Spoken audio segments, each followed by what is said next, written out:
All right. Good afternoon to everybody. We're glad to get an opportunity to be together. Namaste. As we come into being centered again. Uh, Thank you for those of you that come and partake of this truth with us. Uh, we appreciate it. I hope that your life is being increased, enriched, and blessed. We've certainly seen lots of positive come out of the things that we've already begun to explore for everyone. I certainly have had some really nice, significant pieces done that have come out of my shadow work, and I know that you will too if you put the right intent and you apply your heart to it. The hardest thing for us to do is to look inside, but the most necessary thing for us to do is look inside. So let's don't equate hardnesses with something that we should or shouldn't do. Uh, so we're in the Kybalion again today, and I don't know about you guys, but this is so wonderful. It's offering truth.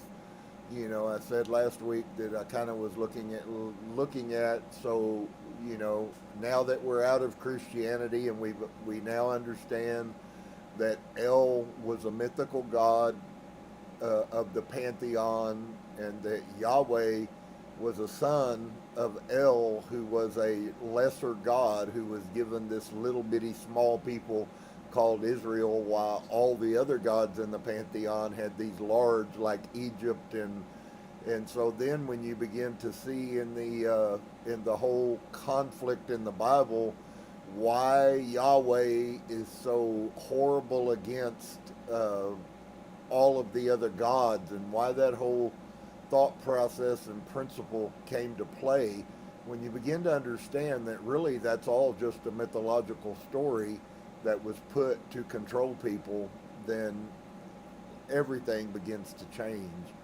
And if you're not there, then that's fine. I'm sure in time, if Source, the All, who we call God, if he chooses to, he will reveal that to you. And if you will allow him, I would say he's probably most of the time more interested than it's us that limits that. And so I hope that, of course, you'll grow enough, and if you are doing that, hopefully you'll recognize it, and as you continue your journey. The journey is about love. God is love, and he's all love, and in him there is no darkness at all. So I think if we will dare to grab a hold of the reality of that, we could probably quit conflicting with ourselves about what God is. And so why is it important? Because many of the things that I've been sharing with you guys, the Kybalion is infinitely more ancient, the wisdom uh, than the things that we have that have come, that we've lived under in Christianity. In fact, most of this truth has been hidden by them from us. They don't want us to know that we are supernatural in a physical body. Uh, so I hope you are learning and growing. I have many people that I talk to who are having more spiritual understanding and revelation in the last 3 or 4 months than they've ever had in their whole life of being in Christianity. Uh, and I could get into a lot of things about what I've seen over the course of 40 years of being in Christianity, and 30 years of that as a pastor. So I hope you guys really will grab a hold of. There's a purpose to us. We are light. We do have the God spark already in us, but we have a lot of shadow work that we need to do to expose that light to ourselves and to the world. And so along that line, let's get busy with the Kybalion today. We're in chapter 5. Uh, and chapter 5 for us today, we're going to be looking at and talking about the mental universe. And it's really crazy when you begin to learn things about the Akashic record, which it actually appears in the Bible. We just, under different words, that God knows everything every thought that you have, every deed that you've done. And now quantum physics and the quantum computers are learning and actually being even to access the spiritual realm of the Akashic records, wherein lie the reality of that statement. So that statement in the Bible is in fact absolutely true. So chapter 5, the mental universe. The all is spirit. And so when we see in the Bible, once again, that God is spirit and those who worship him must worship him in spirit and in truth, friend, that's really not like some new concept. It was presented to us as being that, but it's been from everlasting. And so it really a whole lot of truth that's hidden in codes and secrets in the Bible are actually being brought out by studying these things that we're looking at. And unfortunately, we're not taught properly. We are deceived and taught everything we don't need to know. We're taught how to have pride, and we're taught how to do sports and ruin our bodies before we get 20 years old. All of those things are supposed to be the most important things in life, and yet they totally separate us from the hidden truths that would help us to actually live a better life. What if we had high school classes on doing shadow work and those kind of things? This world would be completely different. I promise you. The hate and the anger and the pride and the ego that exist in our society would be infinitely less if we would begin to teach these things to children while they're in their younger age. So the all is spirit. And then the question is posed, but what is spirit? This question cannot be answered for the reason that its definition is practically that of the all, which cannot be explained or defined. Spirit is simply a name that men give to the highest conception of infinite living mind. It means the real essence. It means a living mind, which is now, maybe you will begin as we go, because I'm going to continually probably harp on this, about the phrases going around in the New Age society all have to do with us going to a higher consciousness. Well, we know that consciousness is the active part of our minds.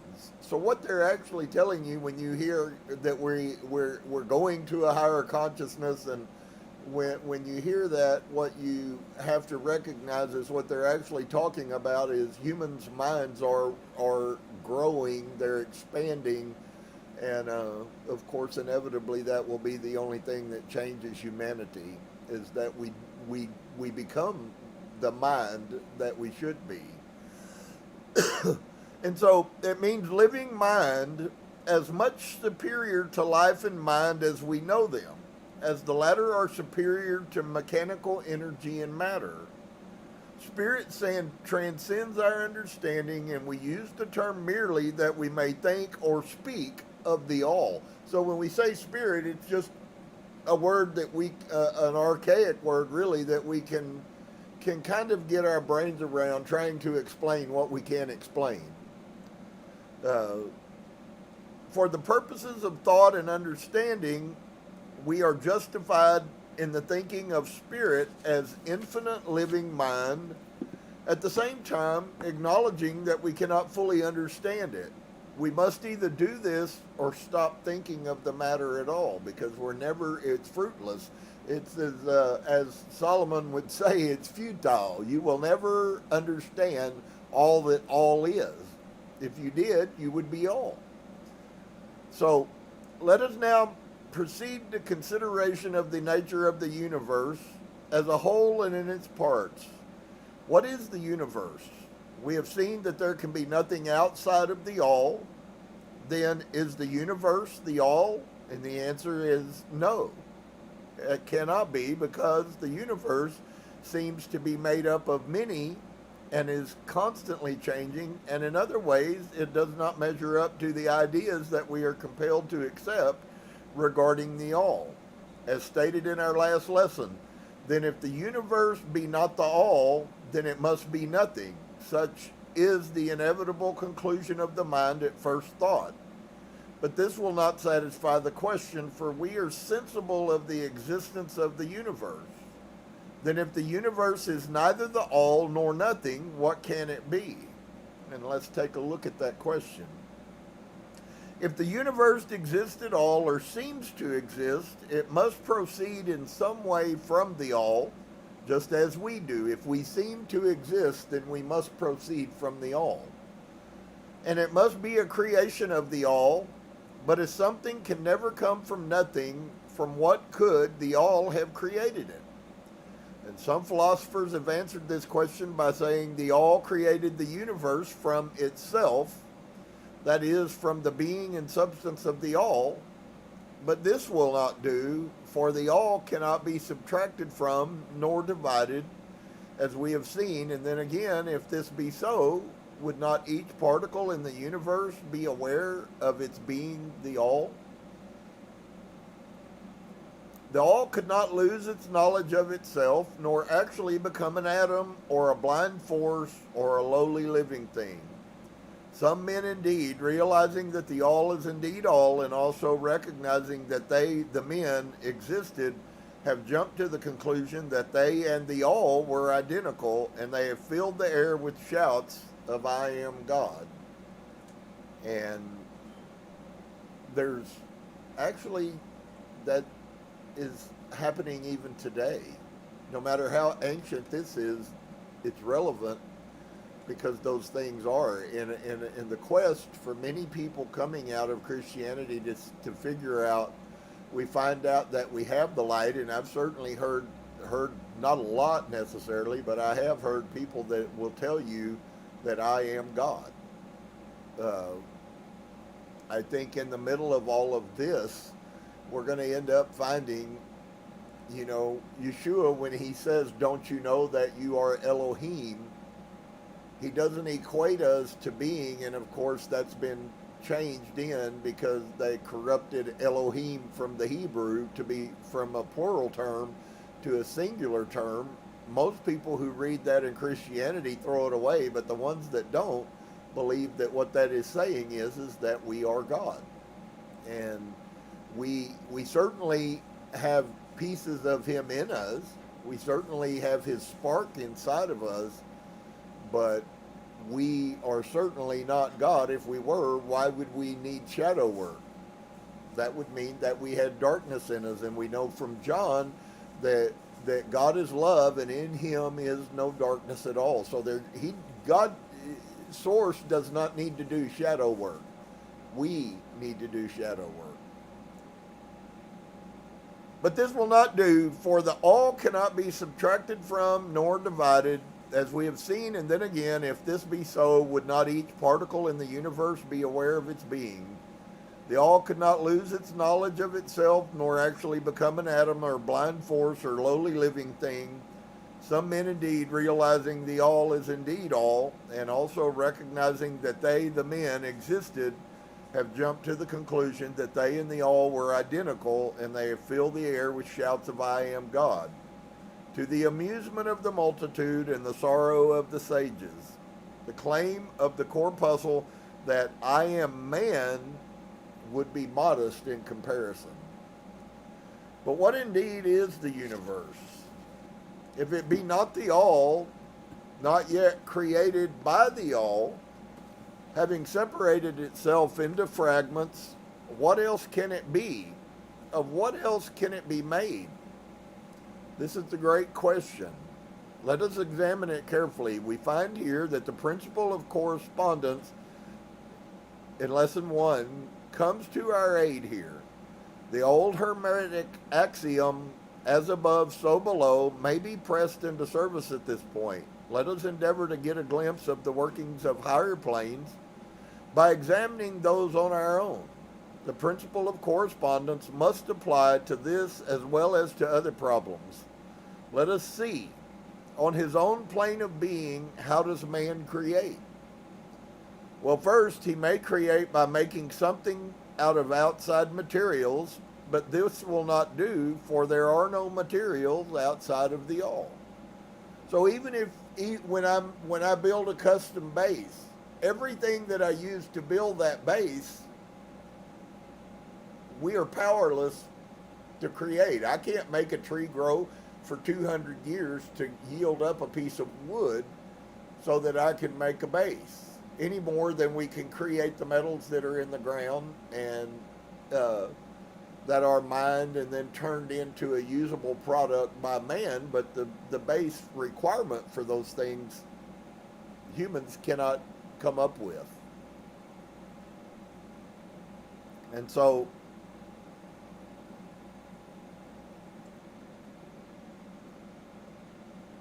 on his own plane of being, how does man create? And that's really a powerful and a potent question.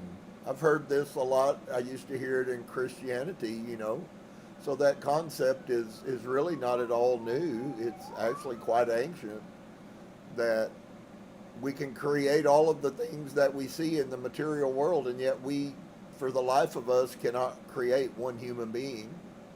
And the amount of scientists it would take to figure out the different trillions of cells that are inside of the human being and put those in perfect alignment and perfect order and perfect quantities, doing perfect jobs, even what we're trying to do, which is to create human life out of a computer, even that is error. So do we really create? And the answer is yes, at a level we do, and yet at another level we only rearrange things that are already existent. So, but this will not do, for there are no materials outside of the all with which it may create. Well then, secondly, man procreates or reproduces his kind by the process of begetting, which is self-multiplication accomplished by transferring a portion of his substance to his offspring. But this also will not do, because the all cannot transfer or subtract a portion of itself, nor can it reproduce or multiply itself. In the first place, there would be a taking away, and in the second case, a multiplication or an addition to the all, both thoughts being an absurdity. Is there no third way in which man creates? And the answer is yes, there is. He creates mentally. And in so doing, he uses no outside materials, nor does he reproduce himself, and yet his spirit pervades the mental creation. Following the principle of correspondence, we are justified in considering that the all creates the universe mentally, in a manner akin to the process whereby man creates mental images. So he sees it and it is. That's how manifestation, and you'll hear a lot of teachings if you're following this and trying to learn, you will find a lot of information about us manifesting. Well, if you'll look very deeply into that, that all has to do with coming out of our minds. When we can see something in our mind, which is exactly what Yahusha taught when he taught about prayer. Whatever thing that a man can see, whatever he believes exists, will exist. That's one of the greatest metaphysical teachings that ever, it really should have, of course we were blind and didn't know, but that really should have alerted us completely that Yahusha was certainly not a Christian, because Christians killed Gnostics for thousands of years. So that is to say, if Yahusha had lived and after Christianity got itself established, they would have killed him for his teachings that he taught in Kashmir, India, till he was somewhere between 80 and 100 years old. And so man creates, yes, he creates mentally. We create a picture in our mind, and all the universe brings that, manifests that to us. And in so doing, he uses no outside materials, nor does he reproduce himself, and yet his spirit pervades the mental creation. Following the principle of correspondence, we are justified in considering that the all creates the universe mentally in a manner akin to the process whereby man creates mental images. Father sees it, Source sees it, and it is. If we take part of childhood that we have from him, then we also will create exactly the same way. I was always taught that it has to do with speaking. And while speaking is a part of the process for us as well, it first had to be seen in the mind, because we seldom speak outside of our minds, and if we do, that's called lunacy. So we first see something, and then because it's real to us, it is created in our mental, then we begin to speak about it. And that's what we find in the Bible when he spoke creation into being, which is not absolutely, it is absolutely correct, but not in the context that the Bible places it. They are taking a larger metaphysical principle, and they are downgrading it to fit inside of the Hebrew Bible concept. And so, following the principle of correspondence, we are justified in considering the all creates the universe mentally. In a manner akin to the process man creates mental images, and here is where the report of reason tallies precisely with the report of the illumined, as shown by their teachings and writings. Such are the teachings of the wise men, such are the teachings of Hermes, who also, Hermes Trismegistus, believe it or not, for some of you who may not understand this, are actually the concept of Thoth, who was an Egyptian god who existed beforehand, and is also what many scholars consider to be Thoth, Hermes Trismegistus, and the person we find in the Bible called Enoch are all one and the same. And so, following the principle of correspondence, we are justified in considering that the all creates the universe mentally in a manner akin to the process that man creates mental images. I think many of you, hopefully, I think you can get a hold of that we see something in our mind's eye. If you are studying and staying with this process, you will then come and recognize that you also must do a lot of mental work. This is all about your mind. When you meditate, you're seeing not with your physical eyes, you see with your mental eyes, and that's how people see forms and see things and see visions and see pictures. Those are seldom necessarily with the physical eyes. Those come out of the mental eyes.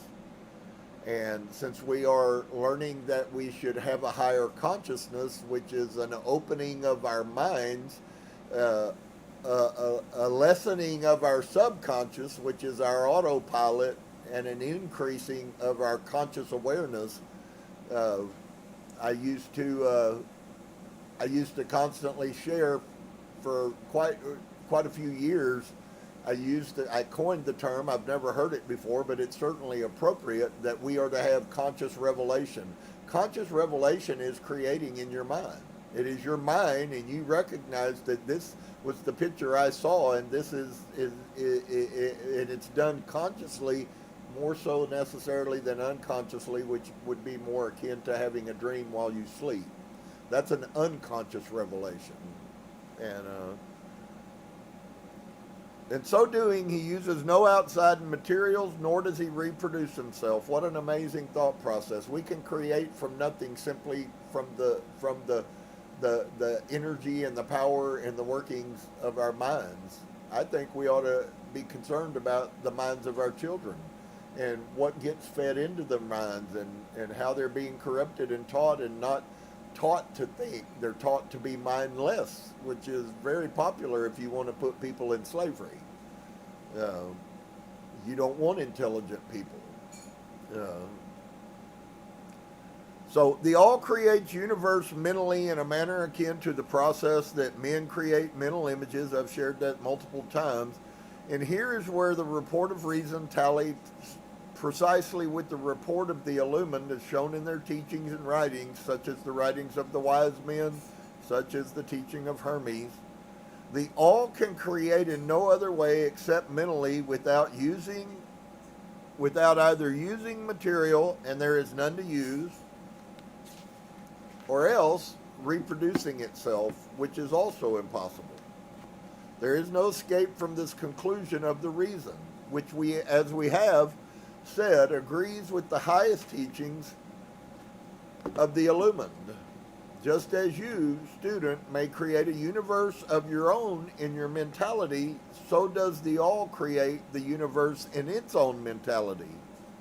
But your universe is the mental creation of a finite mind, whereas that of the all is the creation of the infinite. So we certainly, I certainly don't really struggle with Yeshua saying, don't you know that you are little Elohim? That's a pretty profound statement to us. And if we accept that and begin to look and explore, what are we and what am I and why am I and how can I and what all am I really capable of accomplishing? Because as we unfold that, we're going to find that we're capable of accomplishing an infinitely larger amount simply through our mental capacity than what we've ever known. But we were taught to put our minds on idle and don't think too much and don't buck the status quo. And all of those are just forms of manipulation to get you to not think. And so your universe is the mental creation of a finite mind, whereas that of the all is the creation of an infinite. The two are similar in kind, but infinitely different in degree. We shall examine more closely into the process of creation and manifestation as we proceed, and this is going to be really huge for you, because this is how you bring things into your reality. But this is the point to fix in your minds at this stage. The universe and all that it contains is a mental creation of the all. Verily, indeed, all is mind. The all creates in its infinite mind countless universes, and that's one of the points I was going to make earlier that I wanted for us to get a hold of. We have been so brainwashed to limit Source that he could only make one earth, and he could only, and certainly Christianity is really huge on being a part of this. But I used to ask the question, even as a Christian pastor, why are we so prideful that we believe that God could have only created us, and he got tired, and his creation, his desire to create stopped when he made the earth and humans? I think if you'll think about that, you might understand why we are seeing portals that are starting to be tracked and opened up, where other forces from other worlds, where there's actually a lot more interaction with other species from other universes than we really have any clue. As we go, it will continue to be exposed. Some of that comes from our mind being able to accept it, and some of it comes because we're coming to a time in history that has never existed before. And for those of you who are not quite sure about how all of that would work, what's happening on Earth right now, Earth was created uniquely for the purpose in which it serves, for us to come here to learn. It's the densest place that there is. It's going to cause the most difficult times, and for beings that are infinitely higher, they have never experienced the emotion of love. And if you look and listen at anything that's written about any encounters with aliens, it's not that they have no consciousness, it's that they have no emotions per se. They don't weep and cry. And I akin it to this. If you want to get a picture of what I'm talking about, then just think about watching Spock on television. Spock was the perfect example of a being that could not understand love and could not understand emotion. Now, yes, Spock was part human, I believe, uh, and so he had those twinges maybe, but for the most part, he is very much emotionless. He only deals with the logical, and so that's kind of a simple concept of what those who have come from other dimensions, why they came to Earth and chose to, was because they wanted to experience what love was like, what pain was like, what hurt felt like. Uh, and so we know that there's been many situations of those things, either channeling coming through someone or somebody having a past life regression, and they actually were from another planet, and they were able to voice that through hypnotism. So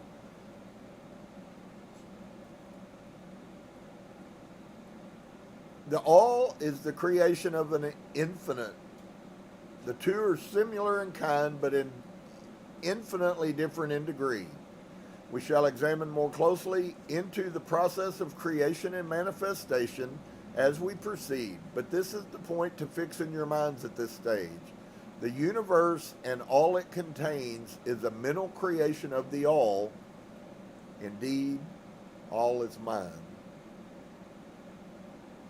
The closer and the more that we ascend, the more that we become mind, the more that we become conscious, the closer to all that we are, the more attributes that he has. That's why people who are searching and following after the truth and ascending consciously, that's why they immediately, typically what you find is, not that there's not any chaos and not that there's any, but typically those people who begin that journey immediately begin to love more.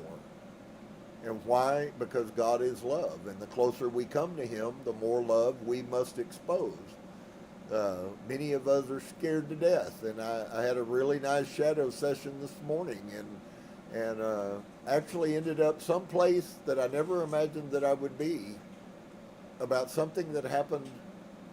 I have a picture perfectly clear in my mind of this going on, one specific incident almost 60 years ago. And it stayed with me, and yet I haven't thought about that since 50 plus years ago. And all of a sudden, in my going inside of myself, it began to manifest, and I realized that it's affected me through the course of my whole life. That's wonderful, because now I can deal with it and I can let that go. I can cut those strings. You have many strings. I'm quite sure if you're a human, you have many strings that are tying you to negative things that happen. Maybe you don't remember them, but they're in your subconscious, and they've been affecting you the whole course of your life. Once you learn that, you can then begin to look back and you go, well, now I know why I had abandonment, why I've always felt like this, or why I've felt like this. And I'm talking to many people that are all at the same, we're all about the same stage, and those people are experiencing the exact same thing. So there's nothing to be fearful of shadow work, but it is sometimes hard. Of course, I wept, I cried today when I was doing this, because of the pain that I've carried now for 50 years. But the good news is that once you find that and you begin to expose it and bring it to your consciousness, all of a sudden you say, well, that pain doesn't serve me anymore. Maybe it did when I was young. Maybe it drove me to, to have more anger, or drove me to fight harder, or drove me to drive harder. But that isn't serving me very well. And so I need to cut that loose, and I need to let it go. And if I'll do that, then my life will immediately, every one of these steps becomes very huge as we take them. But the hard part is that we have to be real, and we have to want healing. You can know that you need healing and still not want it because, well, for many reasons. You're scared of it. I've heard people in the past, though my mind doesn't seem to function like this, but I've had people who have made statements, well, it's the only way that I've ever known. That's all that I've ever been. And while that is probably true for most of us, this was way back when I was a young kid. But I then stand at the precipice. Do I want to stay as I am, or am I interested in changing? And I'm all about change. Let's quit being the fake that we've been living our whole life through ego, and let's begin to be the real us. The real me is a very happy person, smiling all the time, full of love. I floated into the cosmos this morning, and it was amazing. I was propelled with power that I've never experienced, and there was no conflict, there was no fight. It was just like, wow, this is amazing to feel like this. And so, I think we might, if we will do the work, we will find out how beautiful we really are. And friend, you are beautiful. You may have some really bad actions, but you are beautiful. If we can get through the stuff that's blocking the light that we truly and purely are, you will be amazed at how quickly this earth can change. And the beauty of it is that the more that people awaken and the more people there are that awaken, the stronger that force and power becomes. So I hope that you look forward to that. That to me is the greatest picture of heaven that I could imagine, is that all humans love each other purely and everyone has everyone's best interest at heart. That would be heaven. So whatever anything is generated or created on any plane, the principle of gender must be manifested, and this is true even in the creation of the universes. Now we do not jump. I'm sorrowful, I jumped ahead. I'm going to start all over. The principle of gender, see lesson 1 and other lessons to follow, is manifested on all planes of life. Material, mental, and spiritual. But as we have said before, gender does not mean sex. Sex is merely a material manifestation of gender. Gender means relating to generation or creation. And wherever anything is generated or created on any plane, the principle of gender must be manifested. And this is true in the creation of the universes. Now, do not jump to the conclusion that we are teaching that there is a male and a female God or creator. That idea is merely a distortion of the ancient teachings on the subject. The true teaching is that the all in itself is above gender, and as it is above every other law, including those of time and space, it is the law from which the laws proceed, and it is not subject to them. But when the all manifests on the plane of generation or creation, then it acts according to law and principle, for it is now moving on a lower plane of being, and consequently it manifests the principle of gender in its masculine and feminine aspects on the mental plane, of course. This idea may seem startling to some of you who hear it for the first time, but you have all really passively accepted it in your everyday conceptions. You speak of the fatherhood of God and the motherhood of nature of God, the divine Father and the nature of the universal mother, and have thus instinctively acknowledged the principle of gender in the universe. Is that not true? The Indians certainly did. They revered Father Spirit, but at the same time they also revered Mother Earth, and they knew that we came from this. But the Hermetic teaching does not imply a real duality. That is something that we had to use to make sense. The all is one, and the two aspects are merely aspects of manifestation. The teaching is that the masculine principle manifested by the all stands in a way apart from the actual mental creation of the universe. It projects its will towards the feminine principle, which may be called nature, Whereupon the latter begins the actual work of the evolution of the universe, from simple centers of activity on to man, and then on still higher, all according to well established and firmly enforced laws of nature. If you prefer the old figure of thought, you may think of the masculine principle as God, the Father, and of the feminine principle as nature, or the universal earth, or Mother Earth, for whose womb all things have been born. This is more than a mere poetic figure of speech. It is an idea of the actual process of the creation of the universe. But always remember that the all is but one, and that it is infinite mind. The universe is generated, created, and exists. It may help you to get the proper idea if you will apply the law of correspondence to yourself and to your own mind. You know that the part of you which you call I, in a sense, stands apart and witnesses the creation of mental images in your own mind. The part of your mind in which the mental generation is accomplished may be called the me, in distinction from the I, which stands apart and witnesses and examines the thoughts, ideas, and images of the me, as above, so below. Remember, the phenomena of one plane may be employed to solve the riddles of higher and lower planes.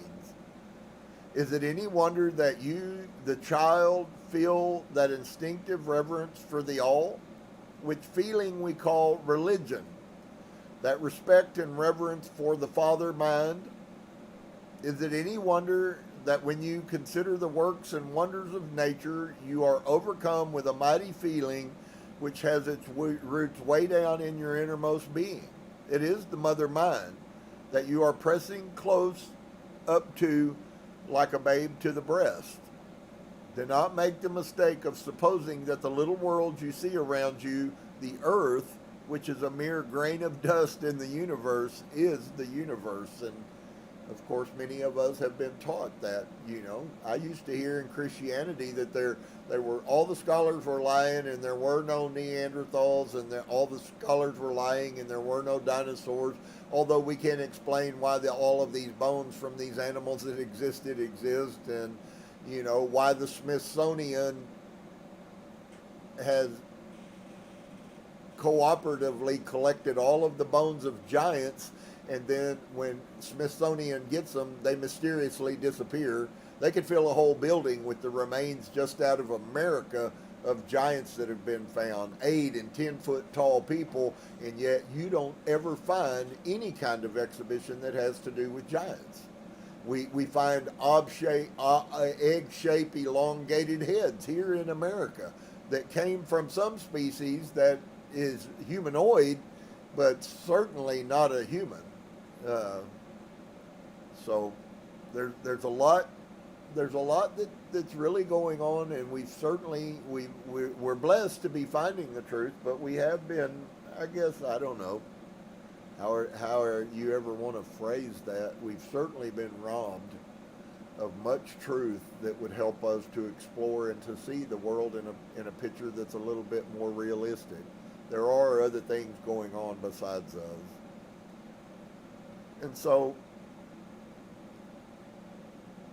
is it any wonder that we feel these connections and these draws to the earth? How many of you go out in nature and there's just something amazing when you go, you breathe this wonderful air? Maybe sometime, I've been many times to mountains, both hunting and not hunting, and to stand on the edge of a mountain and you can be breathing as hard as you can breathe because you can't deal with the thinner, but just to stand there and feel the cold of the snow, or bend down and drink some frozen water off of the side of a mountain out of that's melted snow, and it's just wow. You understand, or I understand. I've always been a mountain man, and some people believe I was a mountain man in another life, and that may very well be true because I do have an affinity to that. It's amazing. None of that was taught. I was taught it. My grandfather had the same thing, and I think that there's there's a supernatural connection as far as that goes as well. So we need Mother Earth. I hate to say this because I've recognized that I'm changing in a lot of thought pictures just in the last month quite drastically. Do I believe that we have horribly damaged Mother Earth? Yeah, I do.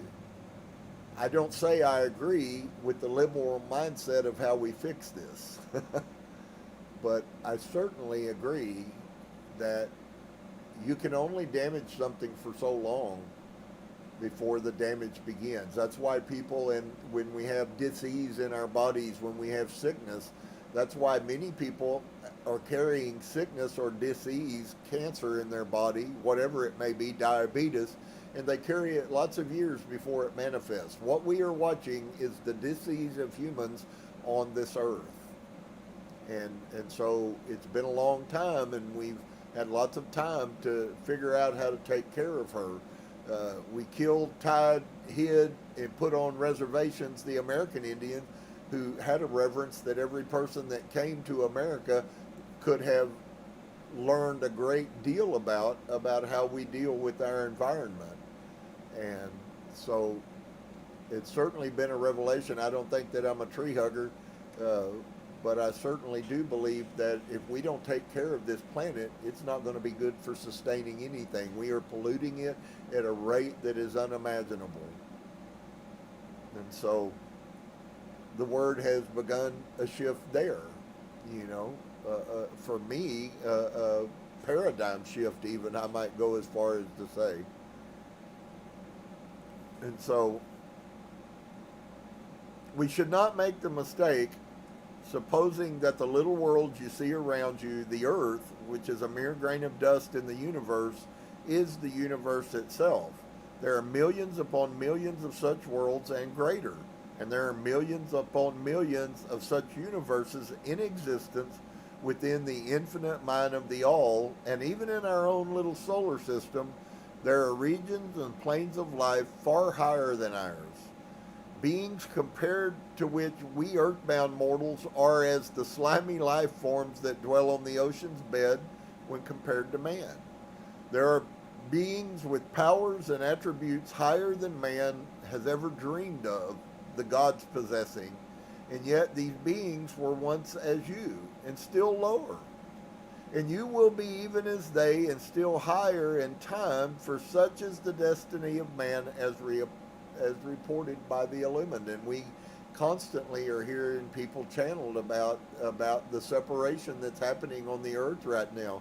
And maybe some of you don't, and this might be a little bit out there for you, but some of you may not understand that there actually is a massive shift in the cosmos right now that's going on, and that there is actually going to be a separation where people will once again be returned, at least at some levels, if not completely, will be returned to that which they were before, and things like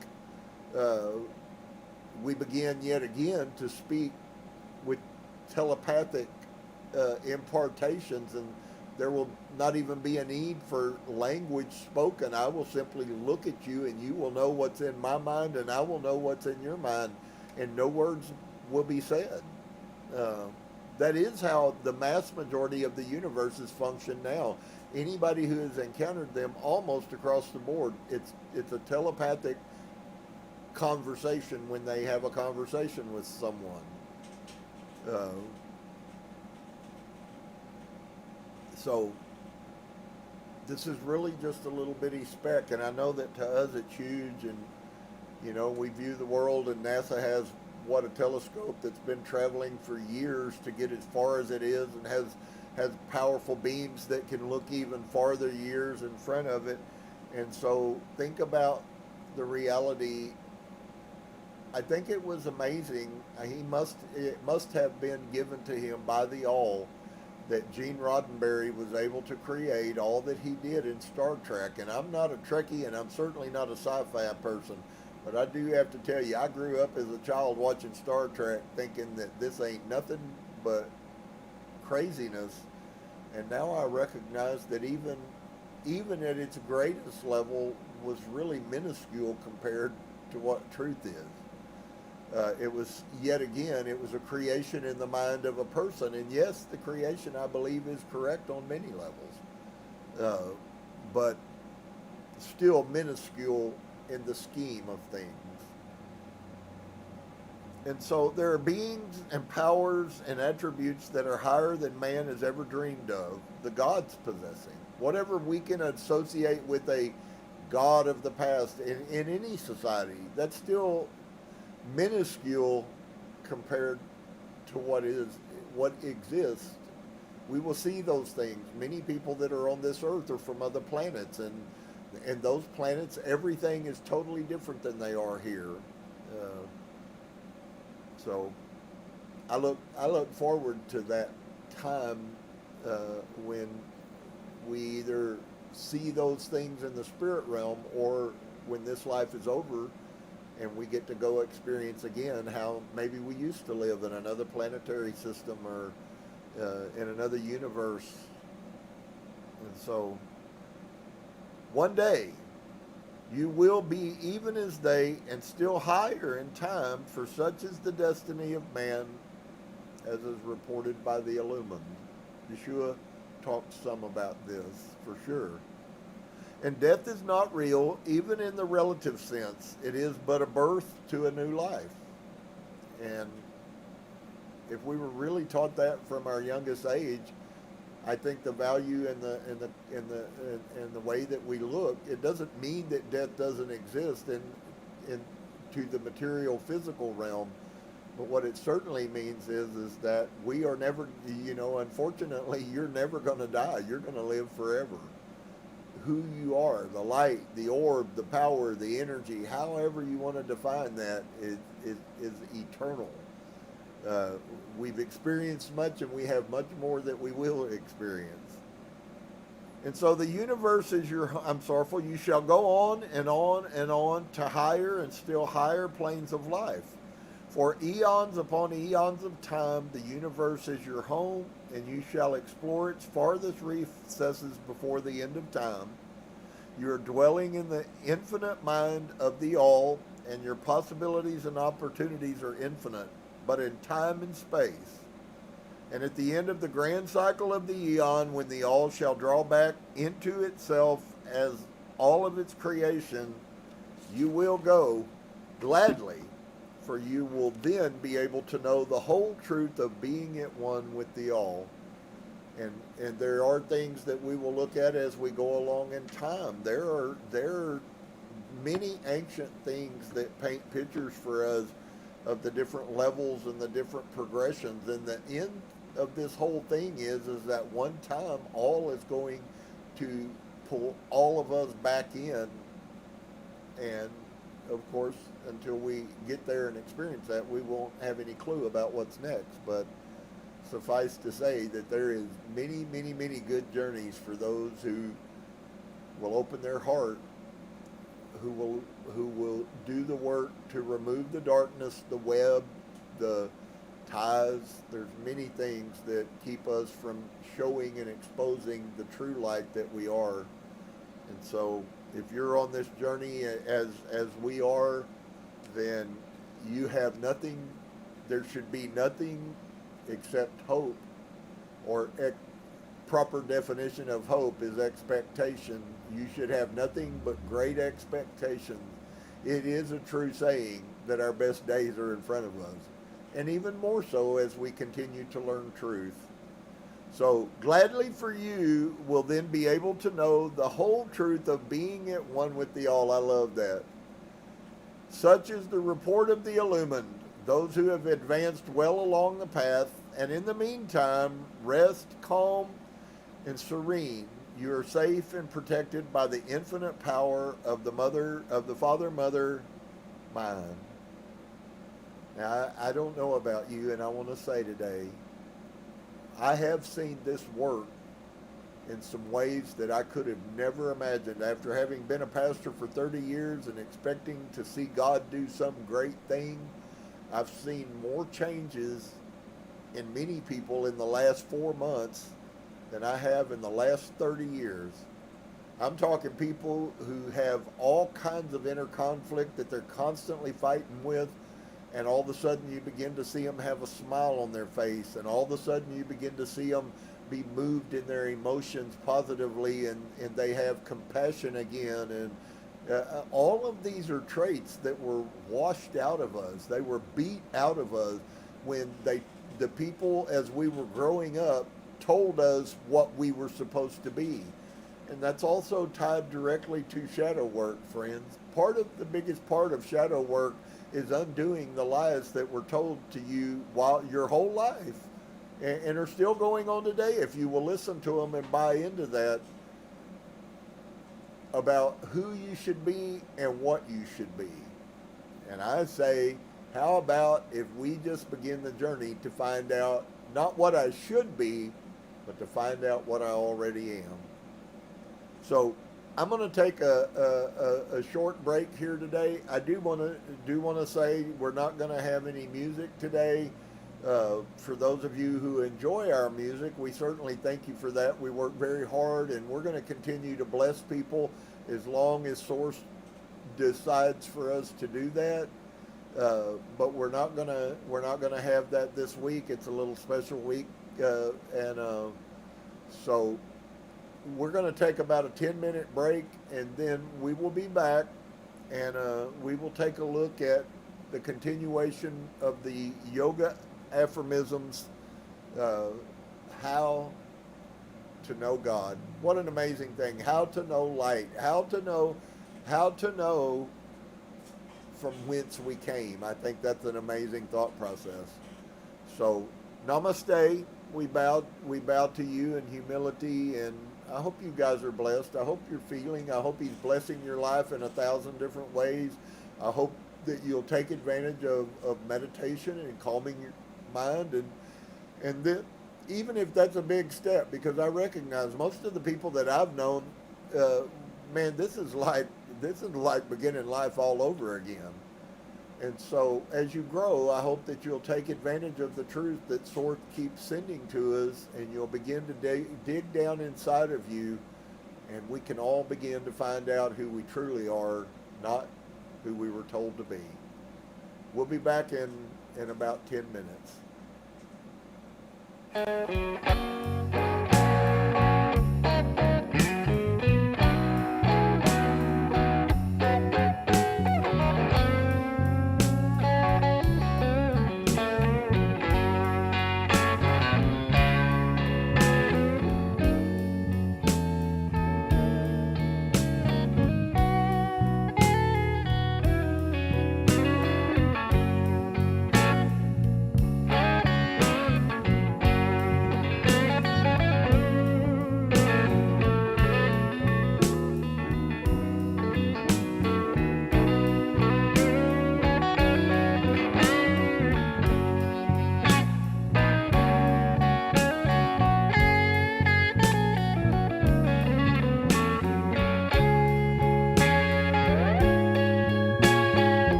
All right, guys. Well, I'm glad y'all everybody had a break. We certainly that was a nice break, and had a little taste of some homemade sourdough bread, and so thankful for all that Source has, all the amazing things he continues to teach us and continue to lead us to live healthier lives. You know, it really is amazing, because it's like growing up in Christianity, there were so many people who were sickly, and yet, you know, they wasted a lot of time trying to be spiritual. And it's really amazing now to find out how much the physical really does affect the spirit realm. And so we neglect our physical body, we have diseases and chaos inside of our bodies, and we don't understand that that's affecting our spiritual journey. So we're going to become complete people. I believe that is the road and the path that Source is leading us on, is to completeness, a more complete life. And so I hope you guys are experiencing that as well. I know many of you have told me that you are. So we're going to pick up in the How to Know God. We looked at last week the 15th and 16th aphorisms of yoga. Yoga really is a really an amazing thing. It's quite crazy, because on one level it's extremely physical. For those of you who have never done yoga, it will definitely try you. If you have problems laying in a bed with your muscles aching and all of that kind of stuff, the chances are a pretty good sign that you probably are, your joints are tightened up. And without getting into a kinesiology lesson, you know, our muscles shrink as we get older and we don't exercise like we should. Our muscles shrink, and we have a fluid that lubricates our joints, and when those muscles shrink and push those two bones together, then we just have cartilage rubbing on each other. We have no synovial fluid in there to lubricate it, and of course that makes us hurt. So it's very wonderful, but even past that, it's absolutely spiritual, to be sure. So something that, if you are in a situation, maybe you have access. I use the Y, and have really been blessed with the yoga that I've done. I've never done yoga before 2 months ago. So I was blessed to have a son who taught me how to stretch my body, and that was, for years, was amazing. And I think this is definitely a little bit deeper picture, and at the same time it has a spiritual aspect to it. So 17 aphorism is: concentration upon a single object may reach 4 stages: examination, discrimination, joyful peace, and simple awareness of individuality. How does that affect us? Well, the mind hive mentality is that of assimilation, and I think you can see it, that what they really are, there is a sector of our world, our existence, that is trying to force people into a mold, and that's what was done in our lives. That's why we need shadow work, is because we were forced into a mold. There is no individual. You must comply. And if you don't believe that, just go research Marxism, and go research socialism and communism, and you will find out, friend, you don't step out of line of the norm. So it's really a massive amplification of that, those doctrines are. And so in order to understand this and the following aphorisms, we must now study the structure of the universe as it is presented in Vedanta philosophy. Vedanta is the philosophy based on the teachings of the Vedas, the earliest Hindu scriptures. So yes, we are studying Hindu scriptures. We are still studying scriptures. We are still looking and examining and using pieces of the Bible. So we haven't totally lost our mind. All spiritual all spiritual things are not corrupt. We just have to sort through the ones that are. And so in order to understand this, we must, in the following aphorisms, we must study the structure of the universe as it is presented in Vedanta philosophy. First, let us consider the basic reality. The reality considered as the innermost self of any particular creature or object is called the Atman. So that which is in us, which is us, is termed, according to the Vedanta, as the Atman. And as we have already seen, when the reality is spoken of in its universal aspect, it is called the Brahman. This may sound confusing at first to Western students, but the concept should not be strange to them. Christianity terminology employs two phrases, God immanent and God transcendent. And you probably, if you've gone to church for any length of time, you've heard both of those used. Which make a similar distinction. Again and again in Hindu and Christian literature, we find this great paradox stated. And one thing I wanted to say is my studies, and I will show this and play this out as you will certainly see it. Really, to be quite honest with you, if we had studied Hinduism our whole life, it would not be that difficult for us if we were intellectual. It would not be that difficult for us to understand the principles. We would see the principles in Hinduism, we would see them in Christianity. That's why it wasn't such a far step for Yahusha, being a Hebrew, knowing the Torah and the scriptures, to make the move in. He just recognized the correlations. He recognized the correlations between what the Jews taught.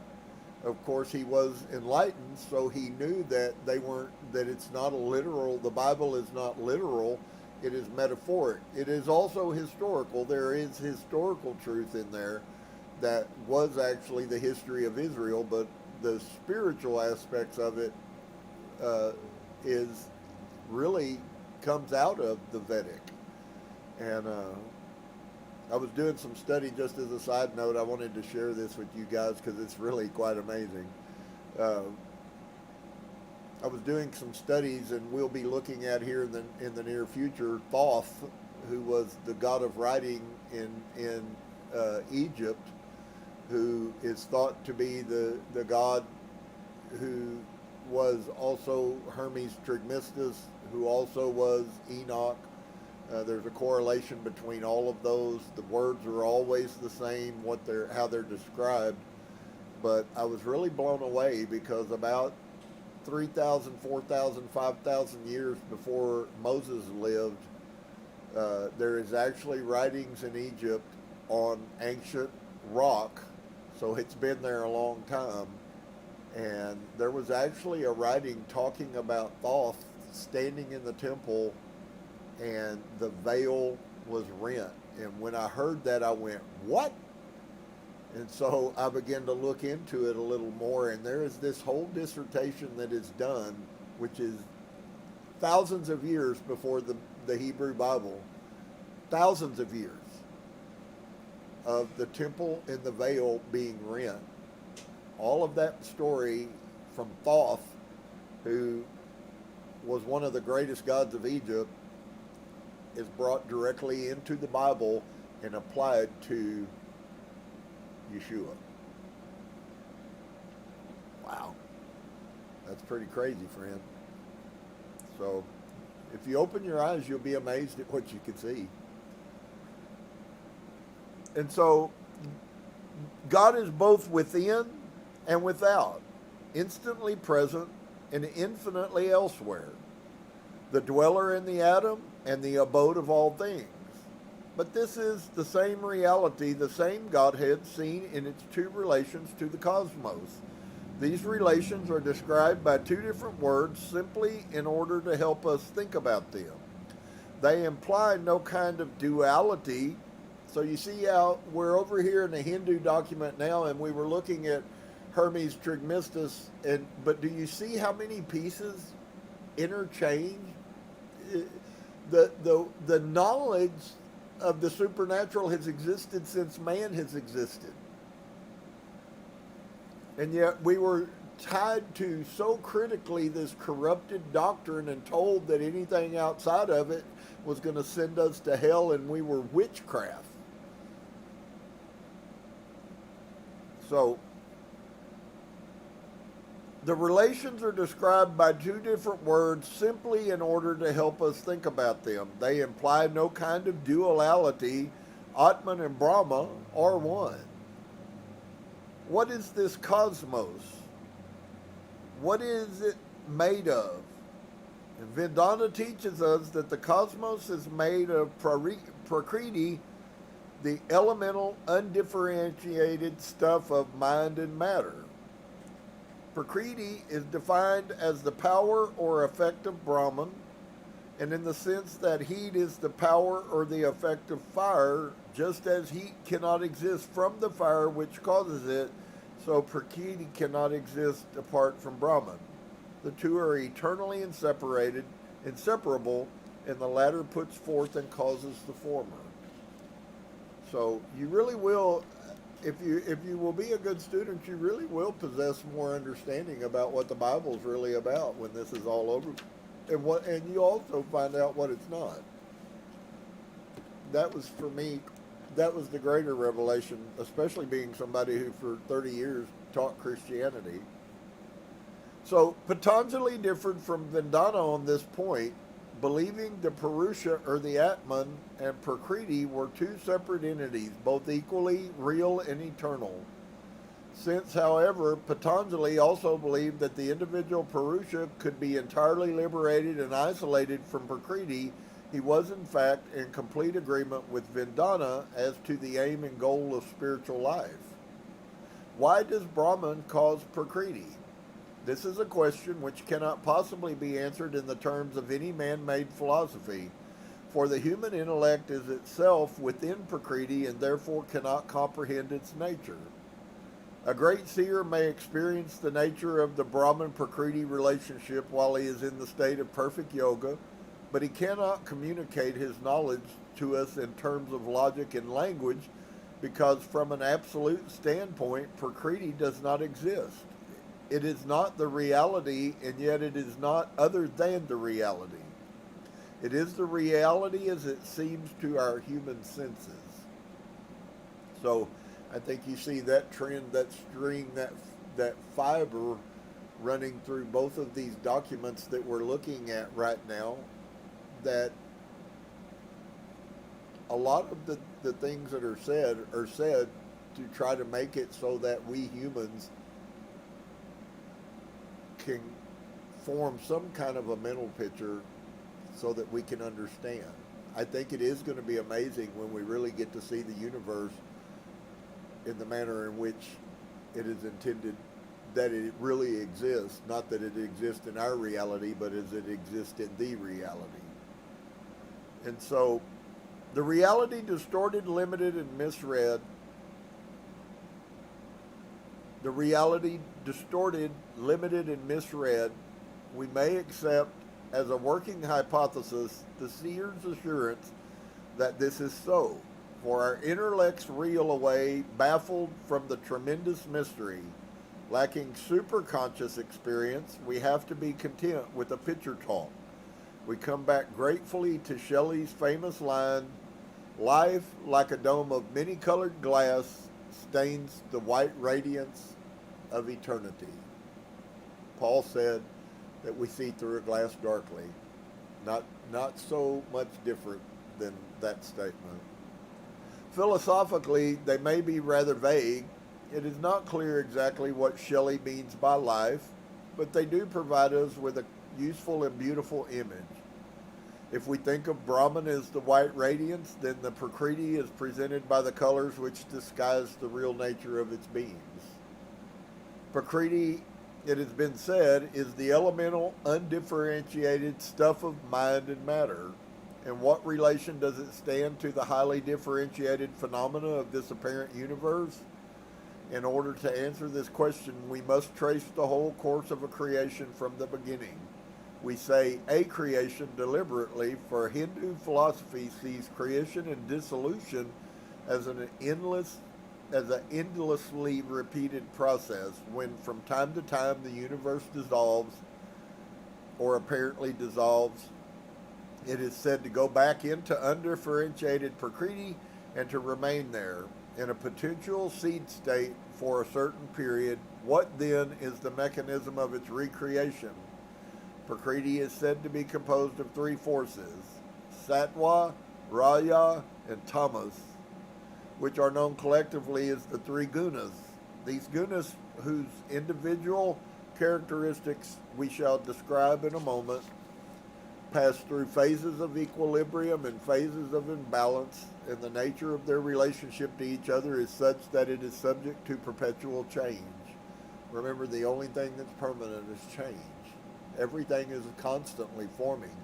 As we begin to learn that everything is energy, energy is constant movement. Energy does not have time that it ceases to move. Everything is in perpetual movement, and that also has to do with understanding. Our understanding should be perpetually moving. We should be constantly learning new things, and some of those new things will supplant past knowledge, and some of those new things will actually support past knowledge. And so as we grow and as our minds begin to take on a higher place, we must always understand that it is only through our act, our will, our desire to change that we really get truly to grow and find truth that we haven't ever seen. Change is kind of presented as I know it all and I don't want to change. And friend, I promise you, we don't know it all, and we should be wanting to change. So, through phases of equilibrium and phases of imbalance, the nature of their relationship to each other is such that it is subject to perpetual change. As long as the gunas maintain their equilibrium, Prakriti remains undifferentiated and the universe exists only in its potential state. As soon as the balance is disturbed, a recreation of the universe begins. The gunas enter into an enormous variety of combinations, all of them irregular, with one or the other guna predominating over the rest.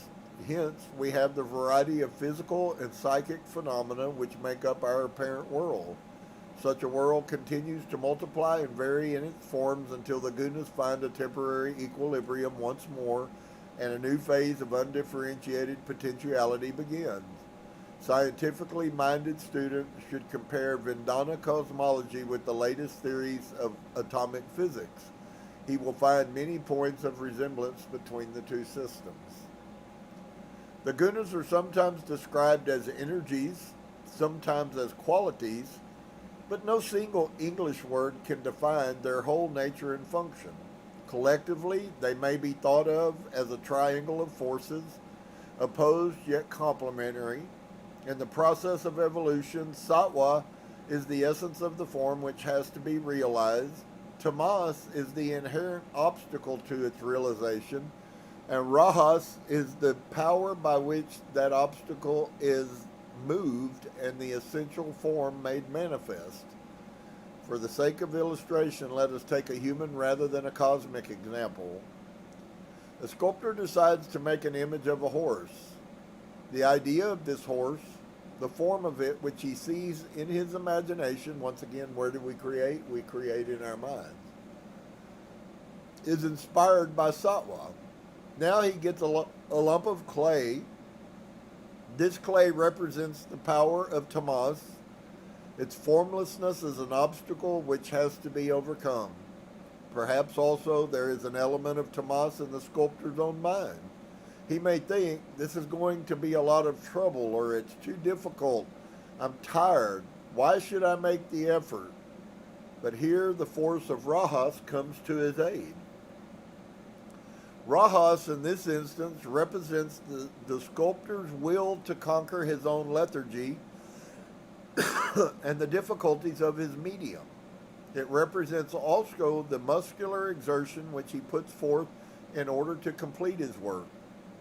If a sufficient amount of Ra is generated, the obstacle of tamas will be overcome and the ideal form of sattva will be embodied in a tangible clay object.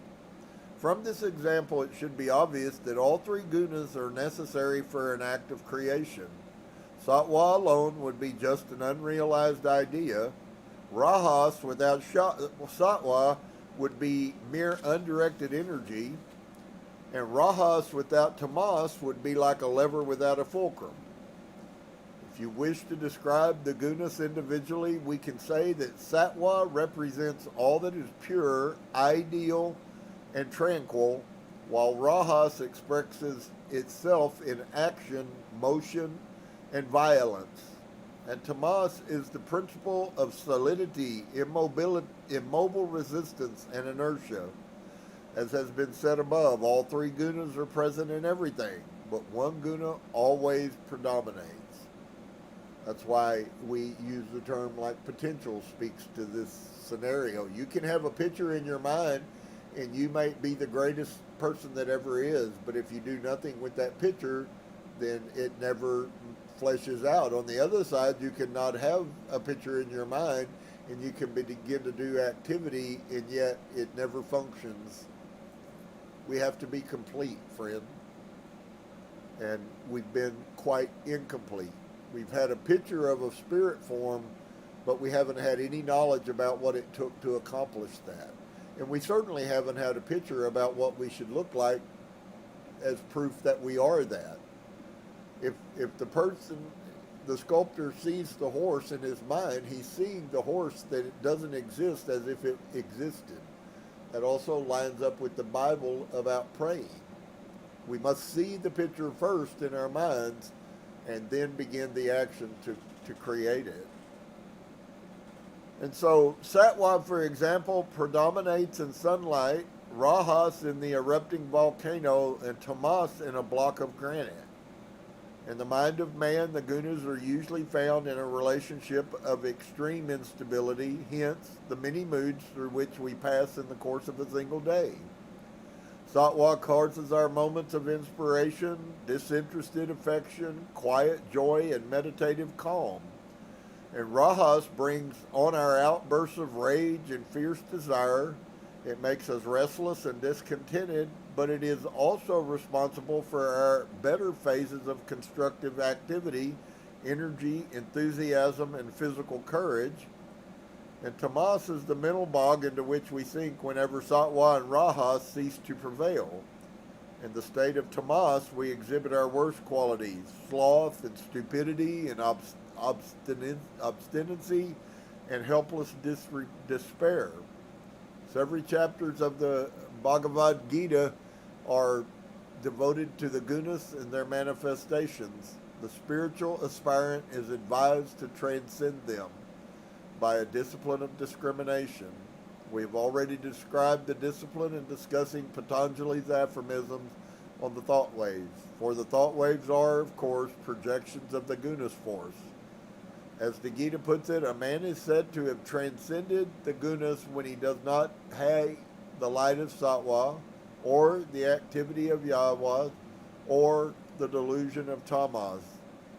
While these prevail and yet does not long for them after they have ceased, he is like one who sits unconcerned and is not disturbed by the gunas. He knows that they are the doers of all action and never loses the power of discriminating. He rests in the inner calm of the Atman, regarding happiness and suffering as one. What an amazing concept. Would it be a blessing to you if you could come to a place to where, well, I always use the metaphoric picture of Yahusha telling Pilate that you can't take my life because I lay it down. And only I have the power to lay it down, and only I have the power to pick it up. Wow, talk about an amazing empowering that we get an opportunity to be and do.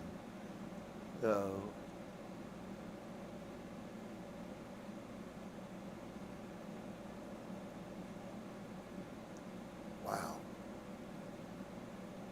To rest in our inner calm, to not accept the blowing one way or the blowing the other. So we have seen that the interaction of the gunas provides the motive power for the creative process. Now we can consider its stages. In the Hindu system, the first stage of evolution from undifferentiated Prakriti is called Mahat, the great cause. Mahat is the cosmic ego sense, the first dawning of differentiated consciousness. It may perhaps be compared to the spirit moving on the face of water, which is mentioned in the book of Genesis. From Mahat is evolved Buddha, the discriminating faculty which has already been described. From Buddha is evolved Ahamkar, the individual ego sense, and from Ahamkar, the lines of evolution branch off in three different directions to produce Manas, the recording faculty, the five powers of perception, sight, smell, hearing, taste, and touch, the five organs of action, tongue, feet, hands, and the organs of evacuation and procreation, and the five tamatras, which are the subtle inner essences of sound and feel, aspect, flavor, and odor.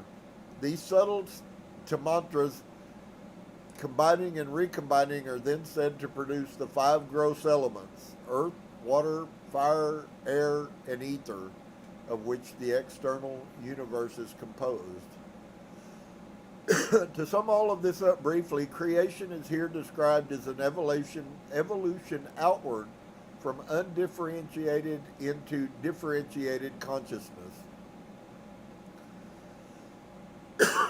From mind into matter, from pure consciousness, as it were, gradually covered by successive layers of ignorance and differentiation, each layer being grosser and thicker than the one below it, until the process ends on the outer physical surface of the visible and tangible world. Isn't that amazing that that's exactly what I've been sharing with you guys, that we are light inside. We are light. We are what Yahusha said. We are spirit. We are light.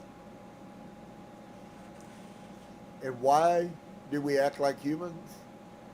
Because our spirit and our light, the true us, that is the true us, has been so buried. And here we find the same principle of who you are versus the person that you appear to be, which is not really you at all. So I think it's a worthwhile journey for us to try to find out who am I? Who am I? What am I?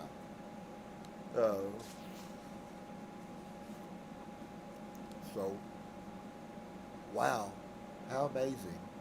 How amazing that you have an opportunity, potentially, if you will, you have an opportunity to find out who you might really be.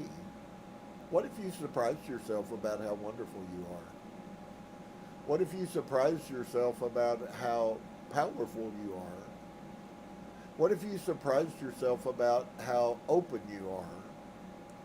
What if you surprised yourself about how understanding that you really could be? Wow, I could go on and on and on and on, friends. We are so much more than we have any concept of. I really do hope that you are walking in a new form of peace. That is, I believe that's what Source wants us to be more than anything.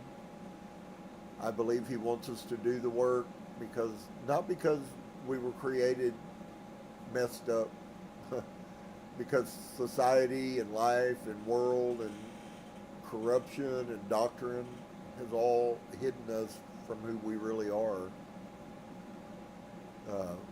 In many cases, parents have done a really good job about telling their children what they are, to the point that the child never finds their self again. And that's a real travesty. So I hope that you will be able to grasp inside of you that all of this really is work that we have to do. If you really want to know who you are, it's not going to come easy. But I promise you, if you will do the work, it will come. Is the results worth the work? Absolutely. Is the love that you find? I in our meditation this morning, we we went to a place past the birth of our life, and we asked ourselves, looked,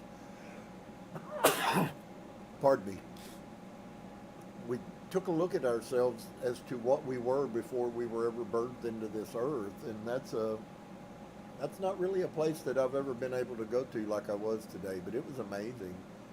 Man, I was so full of joy, and I was so happy and free, and there was no encumbrance on me, and soared through the cosmos, and it was just like, wow, this really is who I am. So for those of you that have been with me for a while, to be honest with you, that's the very first time that I've gotten to see like that. So is it working? Yes. Who knows where and what even more that will bring us to, but whatever it is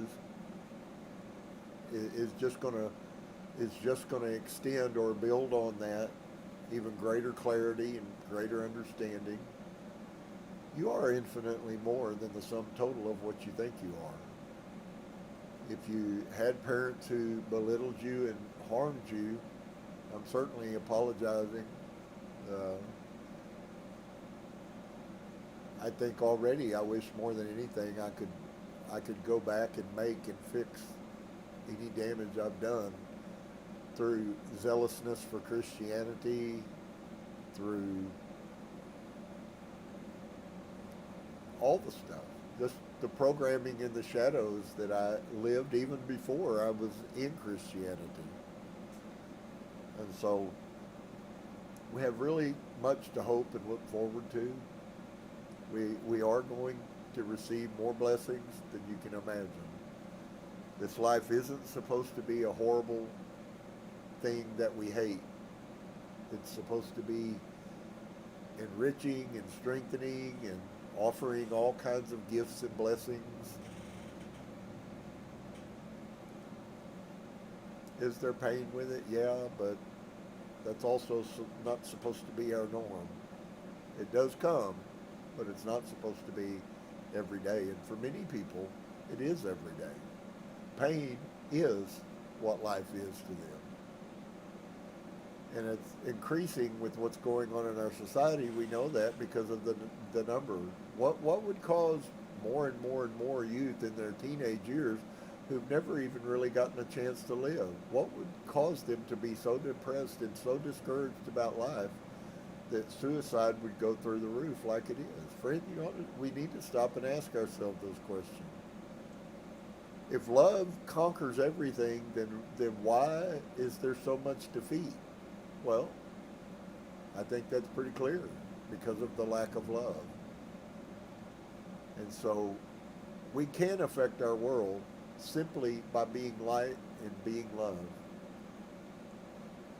So to sum all of this up briefly, creation is here described as an evolution outward from undifferentiated into differentiated consciousness. So you could say that you are recreating you. Wow, dig that. You are recreating you, friend. Ask yourself, who am I? And if I get the opportunity, who would I, right now, today, who would I have me be? What about yourself would you change, would you need to change, if you could be who you truly wanted to be? Now, those with impure motives will come up with all kinds of strange nonsense.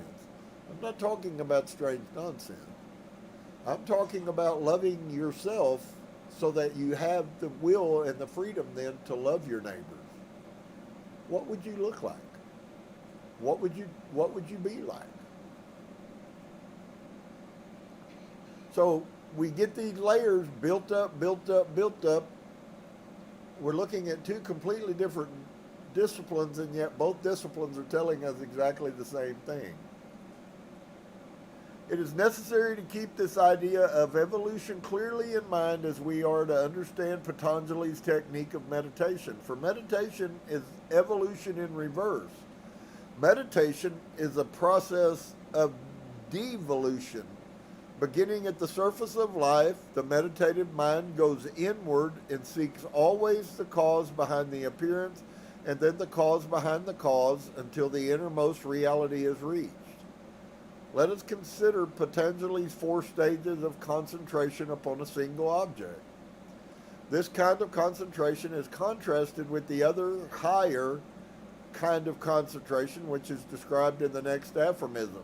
The concentration which goes deeper than all objects and unites itself with pure, undifferentiated consciousness. Concentration upon a single object is, however, a necessary preliminary stage. When it is practiced intensely, it can take the mind very far, right out to the ultimate borders of undifferentiated matter. The words used to describe the 4 stages of such concentration are not easy to translate, and our English equivalents are hardly satisfactory. The stage of examination is said to be reached when the mind becomes perfectly concentrated upon one of the gross elements. This is followed by a stage of discrimination, which the mind pierces the outer material layer and fastens upon the tanmatra, the subtle essence within. Next comes the stage of joyful peace, when we concentrate upon the inner powers of perception and upon the mind itself. Finally, there is the stage of simple awareness of individuality, when we concentrate upon the ego sense in its simplest, most elemental form, untouched by any fear or desire, knowing that I am other than this or that. What a revelation. What a revelation. Are you that, friend? Are you other than this or that? Are you other than what you've been told that you were? And the answer is absolutely unequivocally yes, you are. Shadow work agrees with this, because shadow work meditation is about you going in and reaching down inside of you and finding those things that have harmed you, that your unconscious programming, your computer that's running down there, and you need to unboot that computer and you need to reboot it up consciously so that you can make sense of what you are. And when you begin to do that, man, life begins to be wonderful, and all of a sudden things are beautiful and glorious and amazing and happy and all of those things. I think that's the best life that we could possibly live, is when we can deal with, acknowledge who we are. The hardest part for some people is to look at themselves. That's why one of the exercises I gave you about looking in the mirror, it very much goes with shadow work. It is a form of shadow work, because it's about us having to look at ourselves. Maybe when you look in the mirror, you see a person that you really don't like. It's not uncommon. In fact, it's quite common that people look in the mirror and they see themselves externally and they don't like what they see. Now, maybe that's because of some color of hair or something like that, but that's a very superficial understanding of liking yourself. I don't care what color your hair is. Who are you as a person? And so, such concentration is certainly difficult enough, and it may take a lifetime to achieve. So please, for me, it took me 60 years to get here. I'm not going to undo all the damage that's been done to me in 60 years, friends, in 2 months. Although it seems like you can make a lot more rapid improvements than what I certainly thought.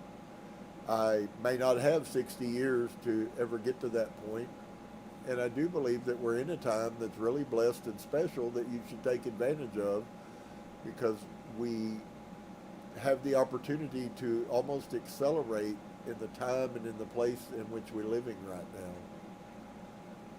And so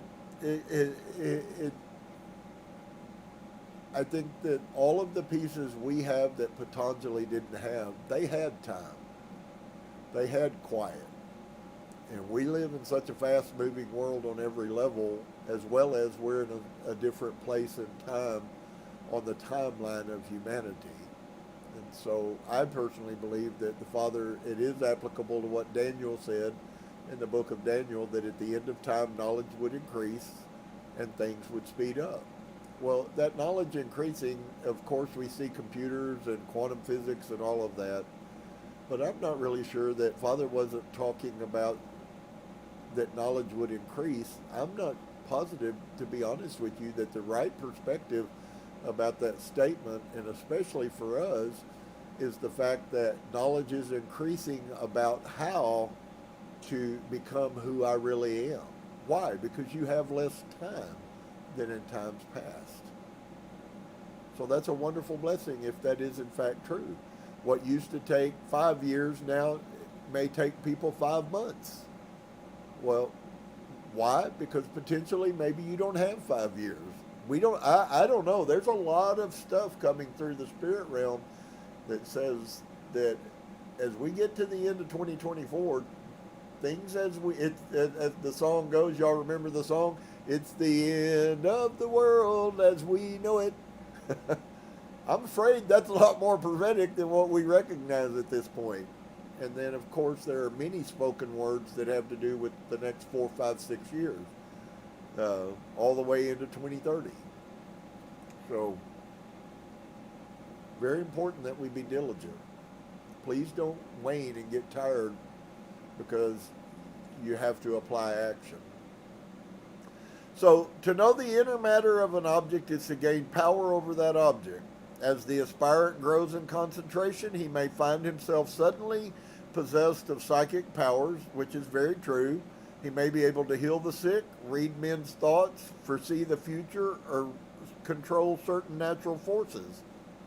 The possession of such powers presents a terrible temptation to misuse them for motives of personal greed and ambition, and it is unfortunately true that many people who dabble in the occult are seeking them and nothing else. So once again, there's another way that you can do this and you can access power, but that way, that path, isn't a path that is intended to bless humanity. It's a path of self-greed. And of course, along with it goes a lot of bad karma, but that might be in the next lifetime. And so, luckily for mankind, such irresponsible experimentals usually lack the necessary determination so that they do not achieve very much, but there's no denying that it is true. Witches do have power. What matters is purity of motive. Cocaine in the hands of a responsible doctor is a beneficial painkiller. In the hands of an addict, it is a deadly destroyer of mental and physical health. Occult powers are used by a saint with discrimination and non-attachment, and he never regards them as an end in themselves or takes advantage of them to further his personal desires. Christ, who healed the servant of one of his enemies in the Garden of Gethsemane, refused at the same time to protect his own life by calling on God to send more than 12 legions of angels. But the impure and unregenerate person who acquires those powers cannot use them rightly, and sooner or later they will cause his ruin. Once again, it's always true that what's inside of you, doesn't matter how many potential goodnesses you have, what is going on inside of you is what inevitably is going to eventually manifest in your light. If you want a good life, live a good life inside. And so the fairy tales of all nations are full of symbolic warnings against trifling with the supernatural. A few wishes are granted, and then the demon, genie, or wizard turns upon his master and takes possession of him, body and soul. By the same token, the genuine spiritual aspirant cannot be harmed by any occult powers he happens to acquire, because he regards them merely as a byproduct of the enlightenment he is seeking. So if that's all you're seeking is power, then you may actually come to a place of acquiring some of it. But inevitably, it's going to karma is going to kick in, and it is going to, you will pay a price for that. And so, as for Patanjali, his attitude is strictly scientific. He describes certain techniques of meditation and their possible results. Therefore, he has to speak in due course about the occult powers, just as a medical writer has to give information about all kinds of drugs, even those which are dangerous.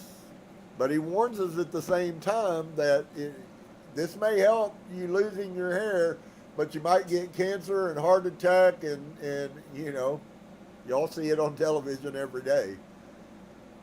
And so, but he warns us at the same time that if we are drawn to these occult powers, we shall miss the supreme goal. I want healing that I do for other people to be an outworking of what's going on inside of me. I don't want to just learn how to act in or access Source's power. And we know that it's true. There's multiple different people where we have sorcery that went on with Peter and Simon Magus. There are many other places in the scriptures where we have witchcraft. There wasn't anything different on one level other than the heart between Samuel speaking something and it comes into creation versus the witch that pulled Samuel out of the ether world for Saul to talk to. They were both using supernatural power. The difference is in the heart of the user. And so it's very important that we keep ourselves pure inside. And so he warns us at the same time that if we are drawn to these occult powers, we will miss the supreme goal. If therefore we do not heed his warning, then we have only ourselves to blame. And I've watched this happen quite a bit, friend. People that are blessed and given the use of powers only to end up using them, and inevitably they end up hurting themselves. And so I don't wish that any of us access Source's powers only to destroy ourselves. Better that we would be a blessing to everyone that we encounter, and at the same time be a blessing to ourselves. Well, bless you guys.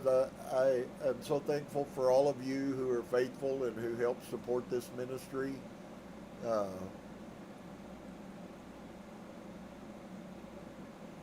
If you see the vision, then certainly we would love any help that we can get.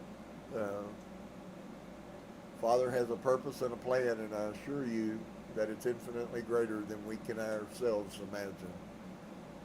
So, blessings to each and every one of you. I hope you'll take some of these things and ponder on them. And if you're meditating, wonderful, bravo, continue to do so. Don't be discouraged. Just keep going. Sometimes you'll have a thing and you'll wonder why you're laying there, and other times you feel the power just course through you like a water hose. We have many things that go on in our psyche every day, and those things all affect us. And learning to control those, learning to control our mind is a big piece of it. And so I just wish blessings on each and every one of you. I hope that you are truly, and I know there are, because I know the people tell me that this ministry, this work is blessing them. And so for any of the other ones that I may not know, shalom. Welcome to each and every one of you. I hope you feel the touch of Source. Certainly his power is present on many levels. And if we can help you, reach out to us. We love you guys. We will be back on Wednesday. I hope that you will be prepared. I'm going to continue on. I'm trying to help those people who have no knowledge about a lot of these things come to an understanding. We're headed towards shadow work. But I also want you to be complete so that you're there. When you're there, you understand why you're there. What are the benefits? What are the disadvantages of not doing it? And then you can make an informed decision. Bless you. Namaste.